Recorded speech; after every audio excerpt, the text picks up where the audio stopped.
Ruinas en medio de una metrópolis. Un escenario que parece sacado de los rescoldos de la guerra. Berlín, 1978. Ventanas tapiadas y puertas cerradas a cal y canto, como queriendo impedir que transcurra el tiempo. Las fachadas de los edificios son el principal obstáculo de la llamada Franja de la Muerte. Es la calle Bernauer, la línea que divide el territorio oriental del occidental y cuyos habitantes se vieron arrojados a las fauces de la Guerra Fría.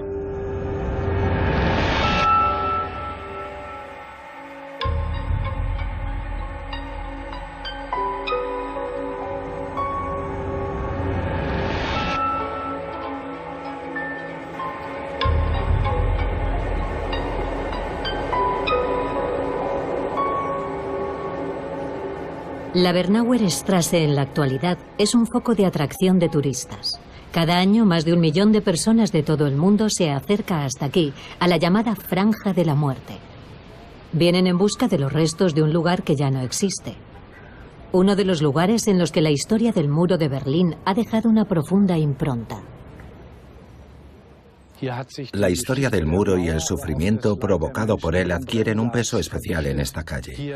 Aquí es donde se tomaron las famosas fotografías de personas saltando por las ventanas y escapando en busca de la libertad, unas imágenes ya icónicas. Aquí es donde se excavaron túneles y donde murió gente, donde se demolió la Iglesia de la Reconciliación, unas imágenes que dieron la vuelta al mundo. Es decir, la calle Bernauer es un símbolo de la división y esas imágenes obviamente están cargadas de recuerdos. Un paisaje impregnado de recuerdos, una historia que habla de una calle y de la desaparición de sus habitantes, una historia de separación, de huida, de esperanza, de gozo y de muerte.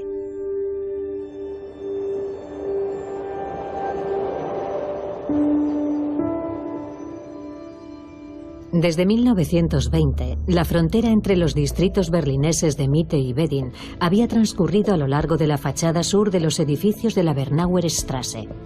Al término de la guerra, en 1945, las 4 potencias victoriosas decidieron el destino de Berlín, el de esta calle y el de sus habitantes.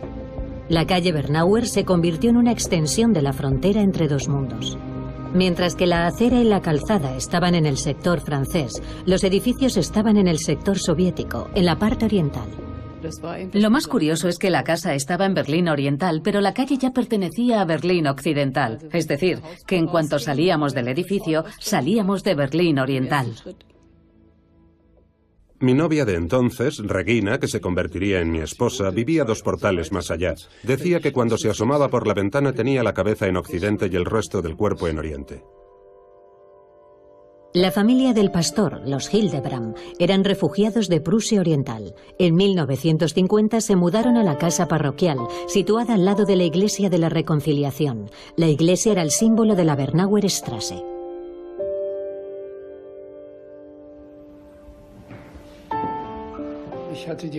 Mi padre me había confiado la tarea de comprobar que la hora mostrada en las 4 caras de la iglesia era la correcta. Una serie de hechos e impresiones imborrables convirtieron la calle Bernauer en mi destino final. Los acontecimientos que se desarrollaron alrededor del día 17 de junio de 1953 habían afectado especialmente al hijo del pastor, el levantamiento popular contra el régimen comunista y la persecución de los insurgentes. Después de que aplacaran el levantamiento, se corrió la voz de que todo aquel que llegara a nuestra propiedad prácticamente estaría en terreno occidental. Recuerdo ver a un hombre escalando por las lápidas para entrar en nuestra propiedad, pero nos dimos cuenta de que lo habían visto y en muy poco tiempo lo rodearon varios guardias fronterizos. Mi hermano y yo nos metimos bajo las sábanas y nos tapamos la cabeza. A continuación escuchamos los disparos. Los berlineses continuaron con su vida en la ciudad dividida. A pesar de los continuos debates políticos acerca de las fronteras de los sectores, la calle Bernauer era un lugar vibrante.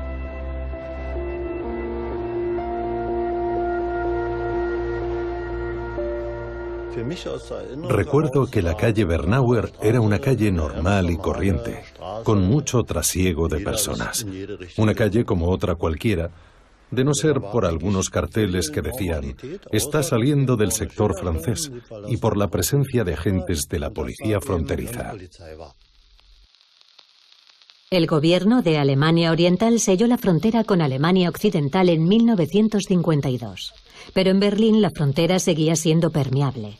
El tráfico local cruzaba a diario de un sector a otro, y todo el que quisiera podía quedarse en la parte occidental.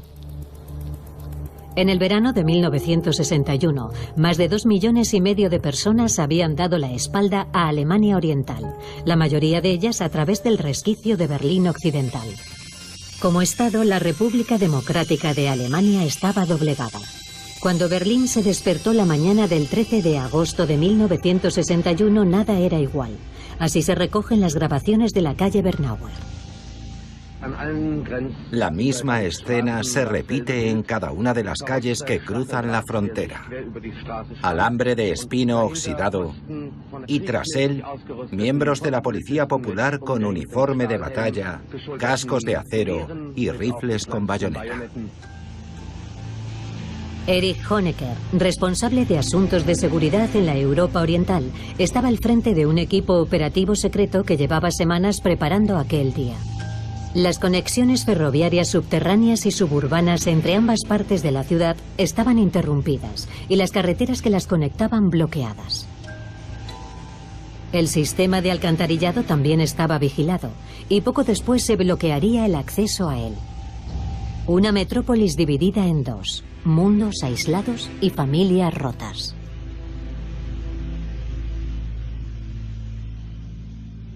Los residentes de Berlín Oriental que vivían en la calle Bernauer y que únicamente podían llegar a su casa por la acera que estaba en Berlín Occidental, sí podían cruzar la frontera una vez cacheados. Hablamos del 14 de agosto. Aquella era nuestra salvación. Estaba claro que de alguna forma tenías que llegar a nuestra casa. Nos sentíamos privilegiados en aquel momento. Otros directamente se apropiaron de aquel privilegio. El 15 de agosto, Konrad Schumann, un joven guarda fronterizo de Alemania Oriental, decidió huir. Su salto sobre el alambre de espino fue un salto hacia la libertad. Aquel mismo día empezó la construcción del muro de Berlín, en un principio con bloques de cemento. El primer bloque que instalaron fue para evitar que pasaran los coches. Luego ya pusieron ladrillos encima para que la gente no pudiera escalarlo. Para los jóvenes, el horror del muro constituía al mismo tiempo una aventura. Jo Sulze tenía entonces 14 años y no había día que no se pasara por allí.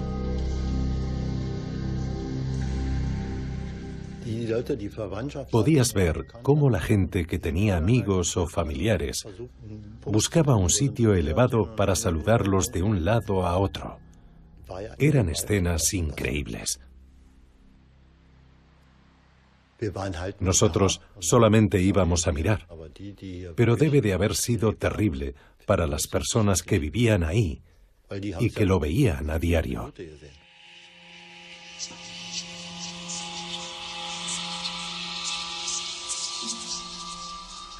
Un día estábamos sentados a la mesa y nuestros padres nos dijeron que recogiéramos nuestros objetos más preciados. Nos dijeron que nos íbamos a marchar, que íbamos a huir de Alemania Oriental. Las puertas de entrada a los edificios seguían abiertas, incluida la puerta del número 11, edificio en el que vivía Elke Matern, que entonces tenía 16 años. Dar un paso en la acera bastaba para entrar en la Alemania Occidental. Tener que marcharnos de nuestra casa era una situación verdaderamente extraña para nosotros. Recuerdo oír gritar a los vecinos diciéndonos que nos diéramos prisa porque venía la policía. Sabíamos que no podíamos entretenernos. Esta imagen de una familia al completo cruzando la calle Bernauer para huir dio la vuelta al mundo.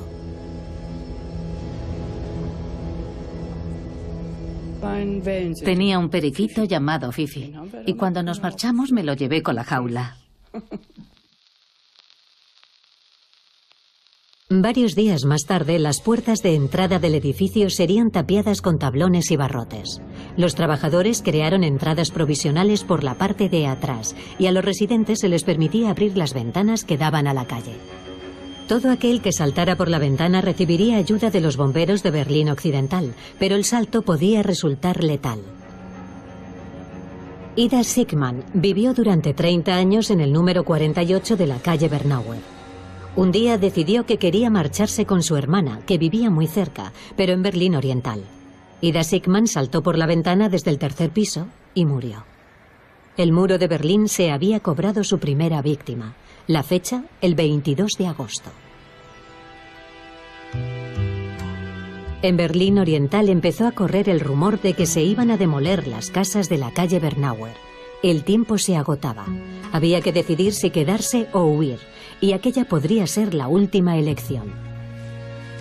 La familia Nittel vivía en el segundo piso del número 8 de la calle. Decidieron huir. Sin embargo, Helga Nittel estaba embarazada. Estaba de 9 meses y no sabía cómo me iban a sacar por la ventana. Pensé que a lo mejor alguien traería una escalera y me iría ayudando. No se me pasó por la cabeza lo de tirarme a la sábana y estaba muerta de miedo. La policía de Alemania Oriental estaba en el tejado viendo todo lo que estaba pasando, pero ya habían desplegado la sábana. Mi hija pequeña fue la primera. Luego me tocaba a mí. Desde abajo la gente me gritaba: ¡salte, salte! Helga saltó y todo salió bien. 3 días más tarde dio a luz a su hija Christiane. Nacida en Alemania Occidental, concebida en la Oriental, pero nacida en la Occidental. Vivir y morir en la Bernauer Straße. Una corona para Rudolf Urban, emparentado con la familia Nittel. Rudolf murió cuando intentaba bajar hasta el suelo, haciendo rappel desde el primer piso. Los intentos de huida de la calle Bernauer, con éxito o sin él, suponían un problema para el equipo de Honecker. El 20 de septiembre se decidió que había que tomar medidas drásticas. Se procedería al desahucio de todos los residentes. Wolfgang Gutler tenía entonces 23 años y fue uno de los líderes del grupo operativo encargado de los desahucios, sin miramientos.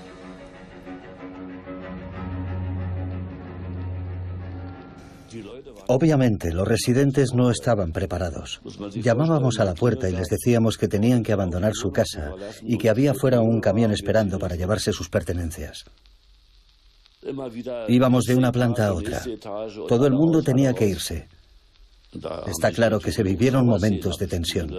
La gente lloraba y suplicaba para que les dejásemos quedarse. Nunca olvidaré la desesperación que vi en aquellas miradas.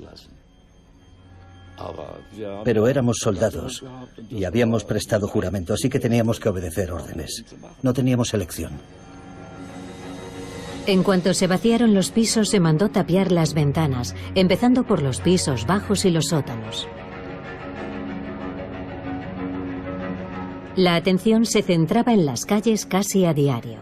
El mundo entero observaba atentamente el poder de las imágenes. La policía utiliza espejos para desbaratar el trabajo de los periodistas e intentan mojar el material técnico a manguerazos. Sin embargo, nuestros corresponsales han logrado conseguir imágenes espectaculares a pesar de los gases lacrimógenos.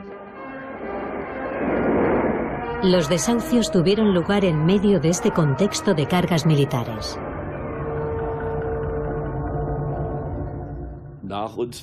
Nos seguía de cerca una unidad armada con ametralladoras. Nos daba miedo que alguien se pusiera nervioso y se pusiera a disparar. Más de 2.500 personas tuvieron que abandonar sus hogares sin la esperanza de regresar algún día. La razón que se dio para explicar los desahucios fue el muro de protección antifascista, como se conocía el muro de Berlín en el territorio oriental. Pero aquello no tenía nada que ver. El único objetivo era evitar que la gente siguiera marchándose a territorio occidental. Las ventanas de toda la calle Bernauer fueron tapiadas una a una. La que otrora había sido una calle vibrante, ahora era una calle fantasma. El 22 de octubre, el pastor Helmut Hildebrandt dio el último sermón en la Iglesia de la Reconciliación. Al día siguiente se evacuaría la casa parroquial.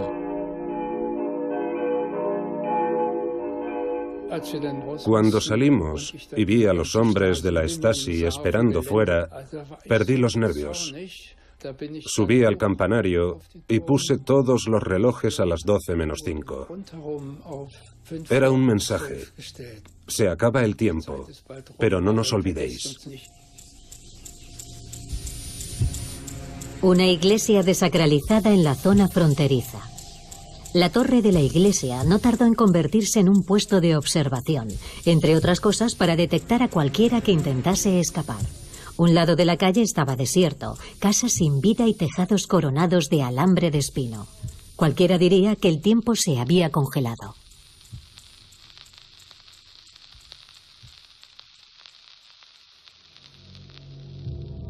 Las potencias occidentales no estaban por la labor de poner en peligro la guerra, deteniendo la construcción del muro de Berlín. Asimismo, tampoco estaban preparadas para derribarlo si hacerlo desencadenaba un conflicto. La calle Bernauer se convirtió en un lugar de peregrinación para políticos extranjeros, pero también de Alemania, conmemoraciones ya ritualizadas.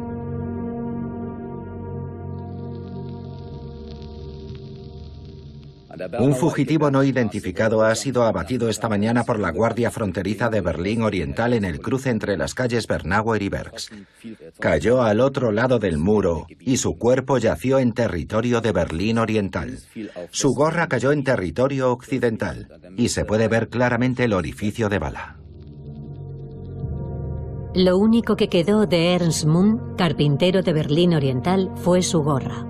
Su objetivo era huir a territorio occidental para reunirse con su madre. El Servicio de Seguridad de Alemania Oriental ordenó que cremasen su cuerpo en secreto. Cruzar el muro era peligroso, así que se hizo necesario buscar otras soluciones, como la construcción de túneles. Las condiciones de la calle Bernauer eran especialmente favorables.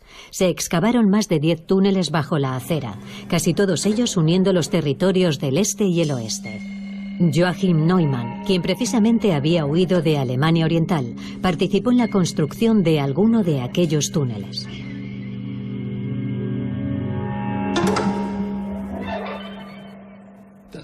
El momento más peligroso era cuando salías del túnel.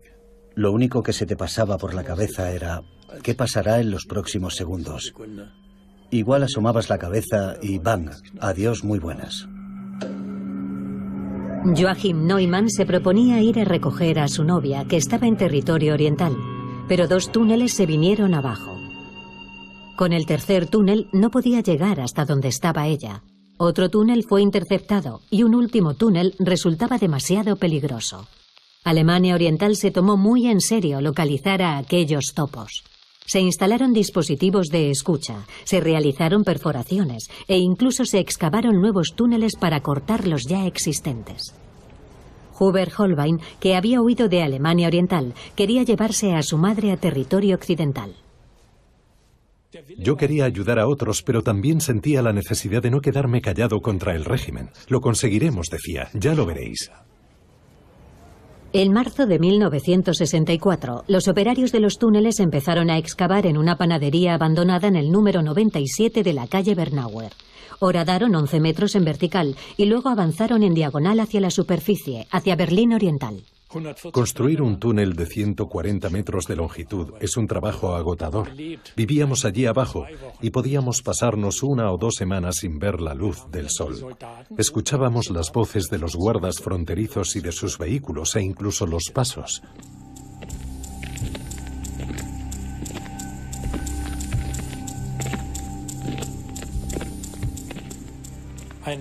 Al lado del túnel que estábamos construyendo había otro, y nos preocupaba que los guardas hubiesen instalado en él dispositivos de escucha, o hubiesen empezado a excavar túneles transversales de tal manera que al salir nos estuvieran esperando. Recuerdo escuchar a alguno de los que iba en la cabecera gritar: «¡Nos han descubierto! ¡Nos han descubierto!». 5 meses más tarde consiguieron salir a la superficie. Pero en lugar de salir en un sótano, los constructores del túnel lo hicieron en unos urinarios abandonados, situados en un patio trasero. Los ciudadanos de Berlín Oriental que se disponían a escapar se arrastraron a lo largo de 140 metros para alcanzar la libertad. La novia de Joachim Neumann le estaba esperando a la salida del túnel en la parte oriental. Llevaban 3 años sin verse, pero se verían solo un rato. El tiempo escaseaba.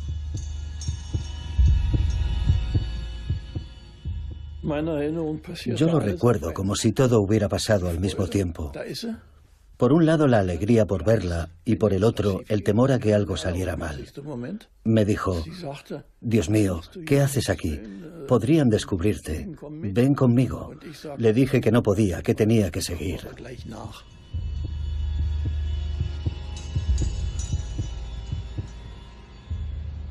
Y entonces llegó mi madre.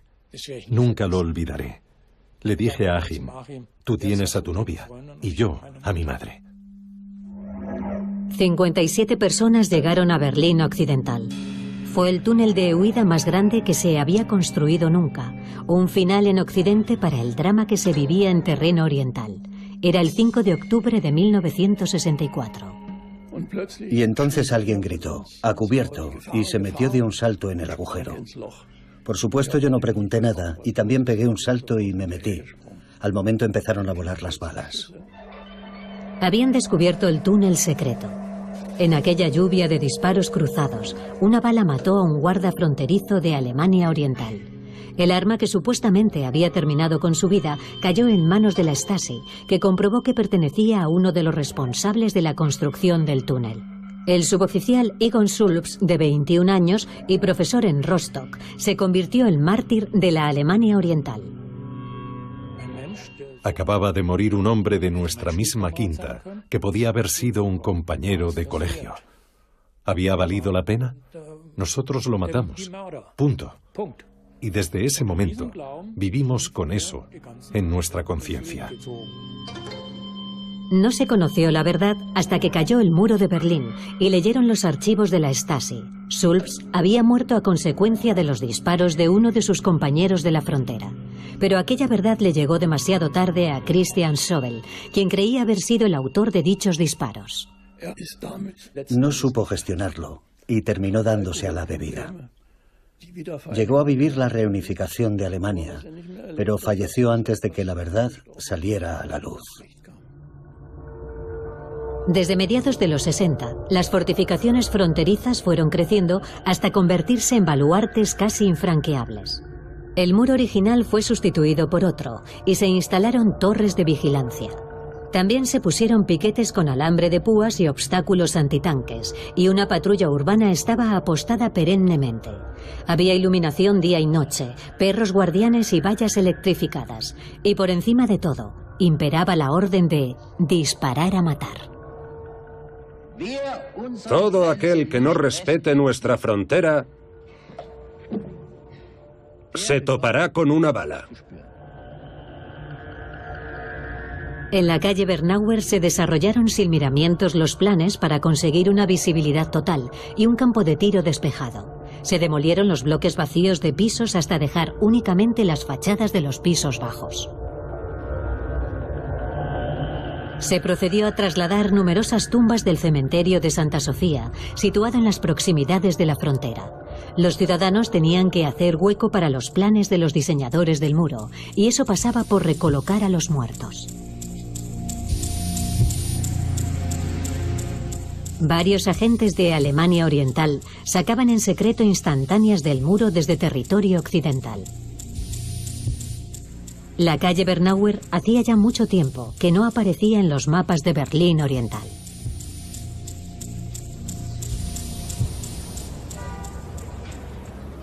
El sistema fronterizo parecía perfecto. Sin embargo, Hubert Poika, de la ciudad de Jena, todavía albergaba el deseo de escapar. Se hablaba mucho del muro de Berlín, y como el callejero de la ciudad tenía zonas en blanco, no había dudas acerca de dónde estaba el territorio occidental. Yo quería saber si realmente tenía opciones de escapar. El verano de 1969, Hubert Poika viajó a Berlín Oriental.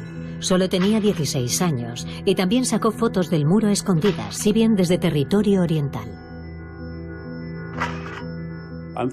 Sacaba fotos a la altura de la cadera o de cualquier manera, eso me daba un poco igual. Solo quería que nadie se diera cuenta de que estaba fotografiando la frontera. De vuelta a Jena, Hubert Poika analizó las fotografías. Entonces se percató de que tendría más posibilidades de huir si lo hacía por la calle Bernauer.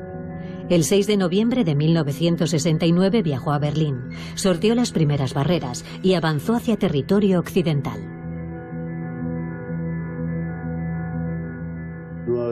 Por casualidad me di cuenta de que frente a la verja habían colocado un obstáculo antitanques hecho de hormigón, así que me encaramé a él, salté todo lo que pude y llegué a lo más alto. Me dejé las manos en carne viva, pero en un momento así no sientes dolor. Pero entonces descubrió horrorizado que todavía no estaba en territorio occidental, sino en el espacio entre el muro y los restos de las casas demolidas de la calle Bernauer. Oía ladrar a los perros y los motores de los vehículos de la guardia fronteriza que patrullaba el territorio oriental. Me daba pánico pensar que iba a aparecer alguien por la espalda y me detendría. El joven Hubert se arrastró por aquella tierra de nadie unos minutos que le parecieron una eternidad. Entonces vi un hueco en medio de todas las ventanas y puertas tapiadas. Me metí por él y aparecí en suelo occidental. Tuve suerte de haber encontrado un hueco de mi tamaño. Más adelante, Hubert Poika ayudaría a escapar a su hermano. Pero en un intento por ayudar a cruzar a la novia de su hermano por la frontera, fue detenido en Alemania Oriental y condenado a 4 años y medio de cárcel. 3 años más tarde quedaría en libertad después de que el gobierno de Alemania Occidental pagara un rescate por él. Por aquel entonces nadie se podía imaginar una vuelta a la normalidad en la calle Bernauer. Una de las fachadas en suelo occidental continuaba siendo, tristemente, una atracción turística de la ciudad dividida. También para Martin Luther King y los hombres que habían llegado a la Luna en el Apolo 11. Mientras, el rostro de Berlín Occidental había empezado a cambiar. Los antiguos edificios de viviendas y sus patios traseros fueron demolidos, y en su lugar no se construyó un muro, sino modernos alojamientos, todos ellos con baño y balcón. No me puedo quitar de la cabeza la demolición de la mayoría de los edificios en suelo occidental en 1975. No había día que no se escuchara una detonación o que no se demoliera un edificio, y en suelo oriental los edificios habían quedado reducidos a una única planta. Un aspecto desolador. Recuerdo que un día entre aquellas ruinas, los aliados realizaron ejercicios de tiro. Delante de mí tenía a soldados que disparaban con sus ametralladoras. Eso dice mucho acerca de la atmósfera que se respiraba antes de que se iniciara la reconstrucción. La familia L se mudó a uno de los pisos recién construidos en Berlín Occidental, un piso con vistas. Queríamos vivir en el piso más alto que fuera posible, de tal manera que si se producía un tiroteo desde territorio oriental en la frontera, solo pudieran alcanzarnos balas contadas. Desde luego era un criterio poco habitual para escoger un piso, vivir lo más alto posible para evitar las balas.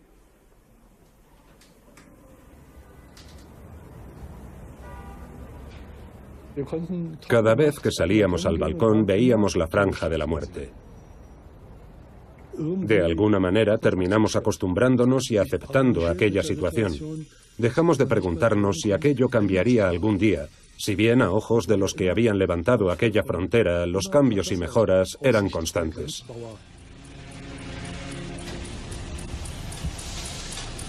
El muro sería más impermeable, más moderno y más atractivo. Los diseñadores escogieron bloques de cemento industrial similares a los empleados en la agricultura. Primero había que realizar pruebas. El nuevo muro tenía que frustrar cualquier intento de huida. Una vez todo calculado, se instalaron los bloques. Unidades del Ejército Popular Nacional llevan semanas perfeccionando las fortificaciones que conforman el muro en la calle Bernauer. Los ingenieros están poniendo en pie un nuevo muro de 3,5 metros de altura compuesto de bloques de cemento prefabricados. En la zona no habrá árboles ni arbustos para que los guardas no tengan obstáculos que les impidan la visión. A tan solo 200 metros de la familia L, pero al otro lado de la calle y en otro mundo, Christine Bartels recibió tras una larga espera el aviso de entrega de las llaves de su piso. En aquellos días, conseguir un piso en propiedad con 2 habitaciones y un baño en el exterior era como ganar la lotería. Sin embargo, uno se queda con una sensación rara de opresión, porque no dejaba de ser una zona muy militarizada. No era muy habitual que permitieran vivir aquí a una familia normal de Alemania Oriental como la de los Bartels. A ojos de las fuerzas de seguridad, la zona fronteriza frente a la Franja de la Muerte era todavía territorio inestable. Un día nos dimos cuenta de que habían sellado las puertas de acceso al ático y de que en el sótano habían perforado agujeros en las contras de madera, lo que significaba que se podían abrir desde fuera.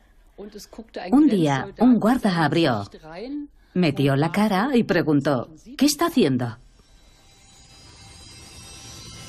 Aquí se fiscalizaba todo y a todos.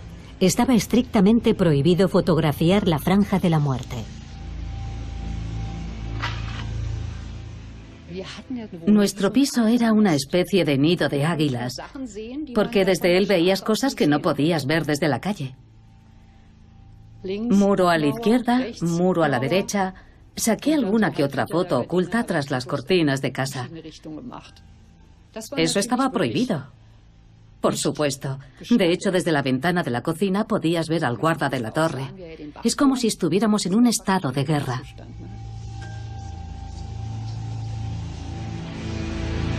Al término de la guerra, los cementerios de la calle Bernauer también se encontraban en la zona fronteriza.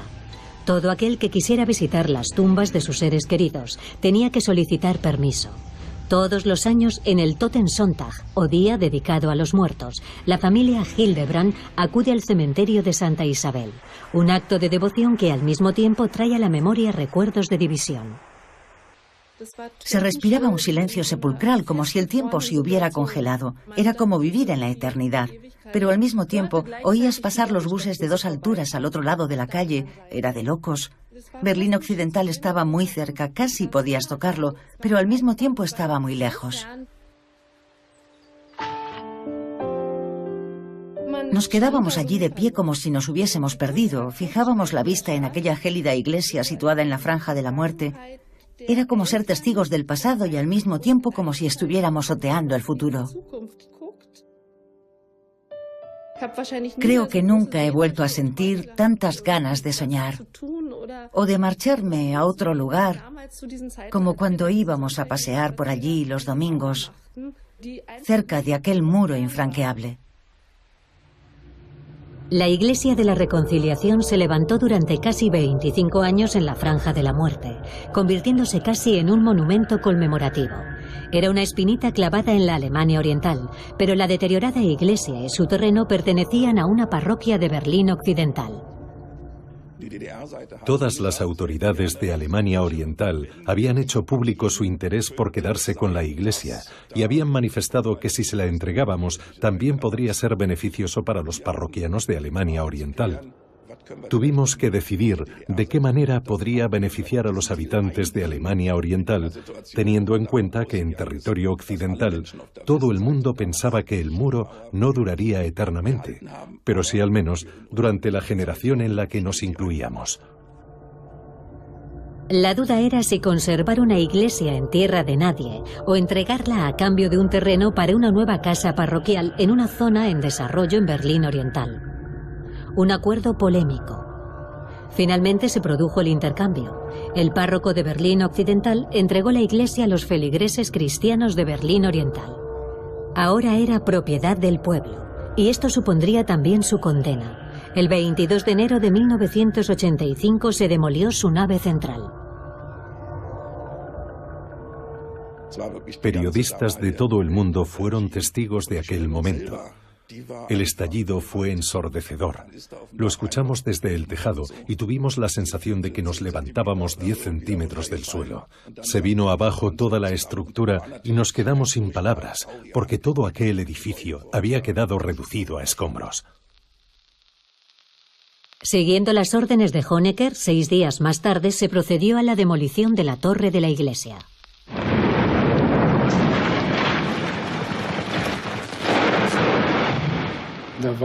Los oficiales de la Stasi, vestidos de civil, habían acordonado toda la zona, pero vivíamos muy cerca de la iglesia de la Reconciliación en suelo oriental y podíamos ver la torre entre el hueco que dejaban 2 edificios.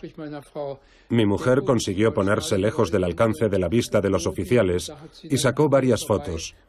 Una de la torre tal cual estaba, otra cayéndose y, por último, otra del espacio vacío. Los líderes de Alemania Oriental habían logrado su objetivo y cimentaron su poder de una manera irreconciliable. Así se vio también la operación desde la lejana ciudad de Bonn. El hecho de que esta iglesia tuviera el nombre de Iglesia de la Reconciliación resulta profundamente doloroso. Su demolición demuestra lo largo, duro y desconocido que es el camino que tenemos por delante si queremos superar la división interna de Alemania. Donde antes había vida, ahora se erigía una frontera perfecta. ¿Pero realmente era infranqueable? Se encendieron unas bengalas. Vi cómo apoyaban una escalera contra el muro en territorio oriental. A pesar de que el sistema de seguridad era increíblemente sofisticado, de repente apareció una escalera apoyada contra el muro. Se escucharon 12 disparos. 11 balas no alcanzaron al fugitivo. Una sí. Obviamente nosotros habíamos sopesado la idea de lanzar una cuerda, anclarla y hacer una especie de tirolina por la que tirarnos y así alcanzar la libertad. Pero teníamos a 2 niños pequeños y el peligro de que resultásemos heridos o de que nos matasen era muy grande. Cuando Mikhail Gorbachev alcanzó el poder en el Kremlin, apareció un rayo de esperanza. El presidente Ronald Reagan puso voz a los deseos de muchos ciudadanos en la puerta de Brandenburgo. Señor Gorbachev, derribe este muro.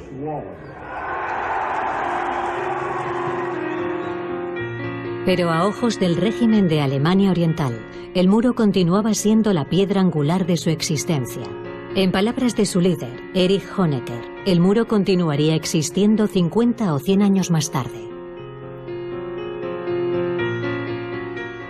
El 9 de noviembre de 1989, los 100 años de Honecker se esfumaron en una sola noche. La destrucción nocturna del muro también empezó en la calle Bernauer. Un hombre mayor dijo que él también quería pegar un par de martillazos al muro porque en aquel mismo lugar, en 1961, le habían obligado a construir el muro a punta de pistola. Se nos caían las lágrimas al ver a aquel hombre tan mayor abriendo huecos en el muro con toda su fuerza y su rabia. Empezaban a esfumarse algunas de las sombras del pasado. Yo antes de entonces tenía pesadillas. Soñaba que aparecía la policía de Alemania Oriental en la puerta, nos detenía y no podíamos salir. Yo corría, pero no conseguía escapar. Pero cuando derribaron el muro, sentí una liberación. No he vuelto a tener aquellos sueños. La gente guarda recuerdos de todo tipo acerca de la desaparición de la Franja de la Muerte. Entré en la torre y subí hasta lo más alto. Se me hacía muy raro estar mirando mi propio balcón. Siempre le había dicho a mi mujer que si estuviera un día en lo alto de la torre haciéndole gestos con la mano, entonces me creería que aquello estaría pasando de verdad. Me invadía una sensación tan indescriptible que tuve que ir a buscar a mi hija. Nunca olvidaré aquel momento.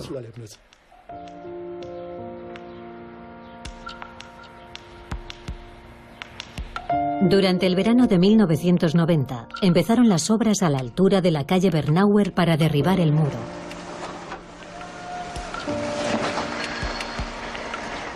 Pronto empezaron a escucharse voces que abogaban por conservar el muro en este tramo en concreto, a la manera de un monumento conmemorativo. El pastor de la parroquia de la Reconciliación, Manfred Fischer, no quería que demolieran el muro en su totalidad. Gracias al apoyo ciudadano, un tramo del muro pasó a formar parte de ese monumento conmemorativo. En el lugar donde se había demolido la iglesia, se erigió la llamada Capilla de la Reconciliación, y para la construcción de esta se emplearon materiales del antiguo templo. Mucha gente nos dice que en este lugar se respira una atmósfera especial. Tocan las paredes de arcilla y escombros y sienten algo único. Digamos que encuentran consuelo en el mensaje que emana la terrenalidad de estos materiales. Un rasgo de este monumento conmemorativo en la Bernauer Straße es que ha permanecido vacío durante mucho tiempo, de tal manera que todavía se puede percibir esta herida en la ciudad. Este espacio, este vacío donde antiguamente se erigía el muro. Se han encontrado restos de la división alemana a lo largo de la calle Bernauer, y a día de hoy se siguen encontrando túneles y cimientos ocultos. Una verdadera arqueología alrededor del muro de Berlín. Hemos dejado al aire las paredes de los edificios que habían sido tapiadas con ladrillo. A uno se le encoge el corazón viendo esta imagen.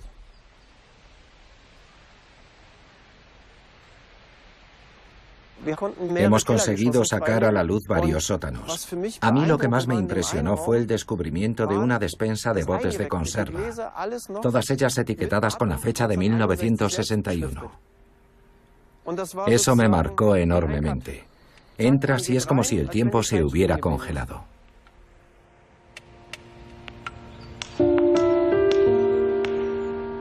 La Asociación Mundo Subterráneo de Berlín también ha descubierto reliquias de la Guerra Fría en las bodegas abovedadas cercanas a la calle Bernauer. En 1965 y 1966 se demolieron casi todos los edificios de la calle Bernauer para ampliar la franja de la muerte. Y parte de los escombros que no se pudieron utilizar fueron arrojados aquí. Querían evitar que estas bóvedas, que son muy profundas, fueran utilizadas, por ejemplo, como túneles por los que intentar escapar. Tras extraer los escombros, los miembros de la asociación buscaron y excavaron el último túnel conocido en la Bernauer Straße. La Stasi había descubierto el túnel antes de que lo hubieran terminado, lo documentaron y lo tapiaron.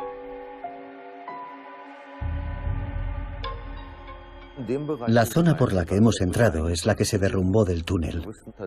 No teníamos ni idea de qué nos íbamos a encontrar. Tras avanzar 2 metros por un lado y 3 metros por el otro, encontramos el túnel original en su estado primigenio. Luego aparece la zona que la Stasi excavó y luego destruyó en 1971. Ahora estamos intentando abrirnos paso sin que se nos caiga el túnel encima. Por otro lado, el túnel continúa hasta Berlín Occidental, bajo el muro y por debajo de la calle Bernauer. Y, por supuesto, nos gustaría conocerlo por completo. La calle Bernauer hoy.